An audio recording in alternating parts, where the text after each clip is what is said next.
Attention! Ja veatu start ka selles sõidus siin, ehk et nüüd siis tütarlaste A vanusegrupp ja muidugi ei hakka siin esimesel 20–30 meetril kellegi tegemisi kommenteerima, sest et pikk sõit on ees ootamas, aga taas tasub vaadata keskmistele radadele, mida teevad seal Heike Lehiste, Laura Pohevitsa, Jane-Riin Nõmsalu, kes siis eelsõidust kõige kiirema ajaga läks edasi, ja teised keskmised, sest et keskmistele radadele on paigutatud eelsõidus ikkagi aegade põhjal tugevamad tegijad ja mida ääre poole, mõlemas ääres on siis eelsõidus nõrgemad ajad kirja saanud, mis üldse ei tähenda seda, et see pilt ei võiks muutuda, sest et sportlased planeerivad oma taktikalt väga erinevalt.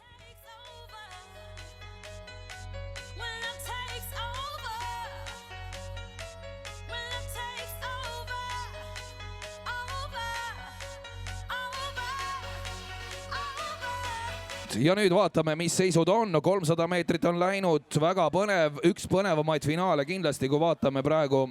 kes siis seal tegijatest liiguvad. No Heike Lehiste on seda sõitu koos Merilin Lindre ja Helen Dimitrevaga juhtimas. Rajad siis vastavalt 11, 7 ja 4 ja nemad siis ka seal just Lehiste seal keskmiste radade seas ja siin siis kaamerapilt praegu saatmas radat number 15 Henriette Jette Krigolat, kes siis ka hetkel on päris ilusat sõitu tegemas ja võib kõrgetele kohtadele positsioneeruda.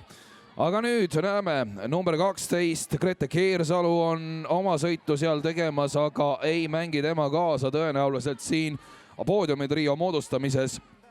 Küll aga on selleks väga võimelised Heike Lehiste, Merilin Lindre ja Helen Dimitrev. Mida teeb Jane-Riin Nõmsalu masinal number 9? Oleme tema nime siin ka korduvalt välja hõiganud, et tugev tegija. No üksjagu palju on jäänud veel sõita, üle 400 meetri on liidritel minna ja siin Karoli Paatsi on hakanud oma paadi nina ettepoole tõstma ja kas hakkab nüüd juba Heike Lehistet ka ohustama, selles on küsimus, aga oma teed on otsustanud minna Helen Dimitrev, kes läheb praegu masinal number 4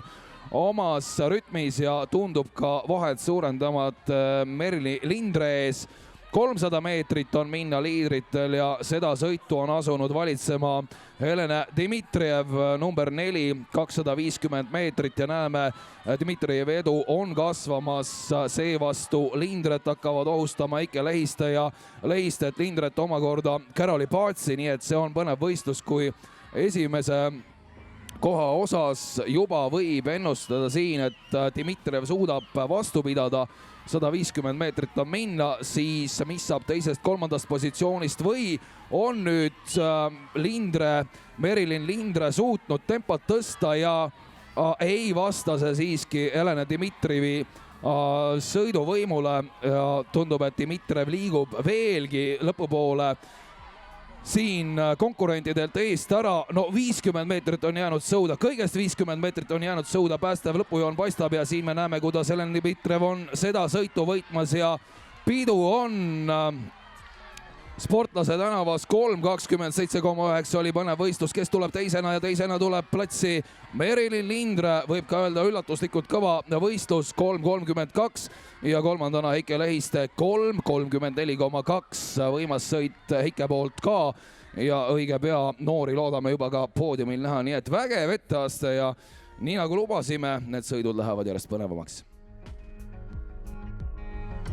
This is how it ends.